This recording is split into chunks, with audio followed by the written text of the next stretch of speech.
Good afternoon, everyone. A lot of people have been asking me recently about the relevant dynamics within my theory of cranioanalysis. And while I've tried explaining it in various different ways and various different forms, it still seems that there is a relatively steep learning curve for public consumption of the theory. So today I wish to try a different method and explain or elucidate these dynamics through the power of allegory. So today I will be cooking spaghetti. One of the most important dynamics to remember is that each process, each verb, is made up of many smaller processes. So for example, the process that I'm showcasing today of preparing spaghetti Fulcrumese is made up of many smaller processes, some of which will include going out to the shop to buy ingredients and laying them out on the table now. Here we go.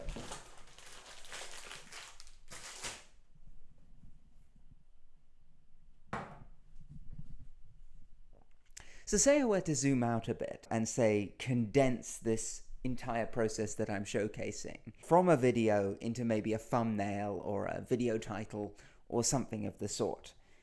You will see reference to the name of the dish. You may see reference to some of the grand process of me making it within these things. But you probably won't hear or see about the me laying out ingredients on the table part.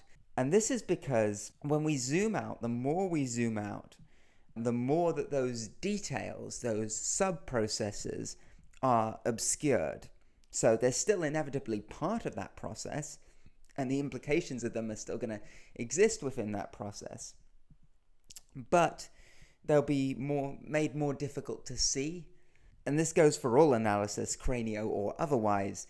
The more you condense a process into a digestible nugget like a thumbnail or a video title, the more obscure that the implicit assumptions of that process or sub-processes will be in the greater picture. So if you zoom out, you see the cohesion, the greater picture, the point, as it were. And if you zoom in, you get to see all of the little more hidden details, the more hidden parts of what that process fully entails. So zooming in is essentially analysis.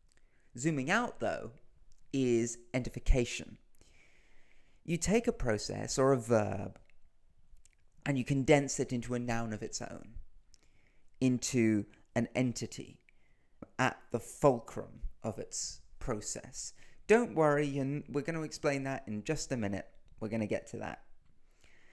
It is by condensing that process of going to the shops, finding the products, paying, through condensing all of those things together, that we can simplify all of these little processes into one noun, which in this case would be the shopping, assumedly. And this is how we can come to more closely define what my shopping is, the term my shopping. Now, just wait 1 second here.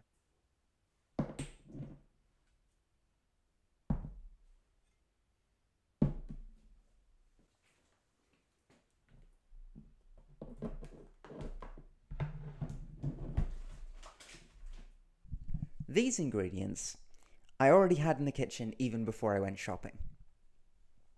So I have the shopping here and the kitchen ingredients here.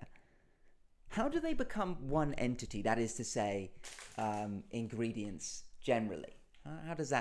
What's the process to that?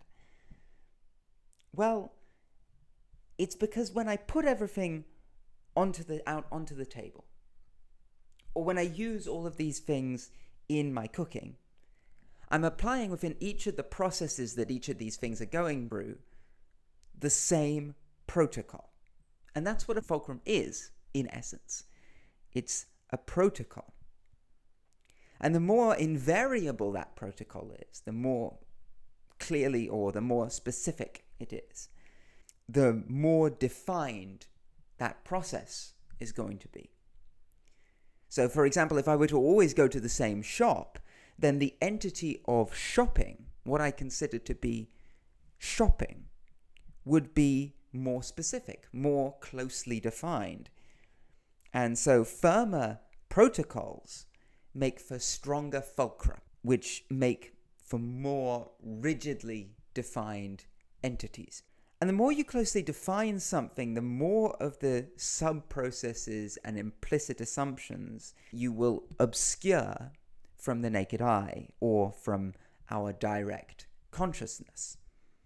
This means that the entification we're talking about, creating nouns from verbs, is resultant largely from fulcra strengthening and developing tighter standards in your assumed protocols. Now, let's get to cooking.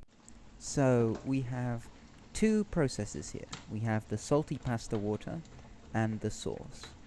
These processes will unite into a single entity, a single noun, once they share one matching fulcrum, probably putting it on the plate together or something. But for now, let's crush these tomatoes a bit more and add in our other ingredients. We have our garlic, onion, herbe de Provence. As we add each ingredient to the sauce, their shared fulcra leads us to entify them into the sauce, just as we entify the process itself into one entity. In this case, we could call it cookery or something.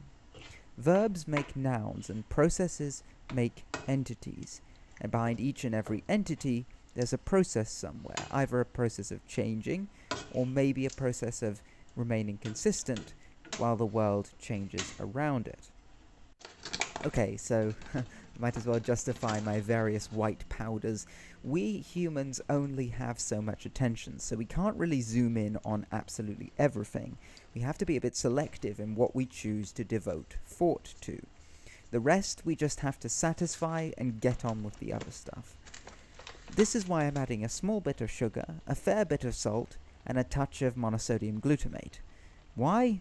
Because I like it that way, and if that desire is more comprehensively satisfied, I can better devote my attention and thoughts to other things. Deal with it. Oh, and now we add some pepper, a tiny bit of olive oil. Out comes the pasta, on goes the sauce, and on goes the cheese. Spaghetti Fulcrumese. When you look at it, now one completed entity. We've zoomed out.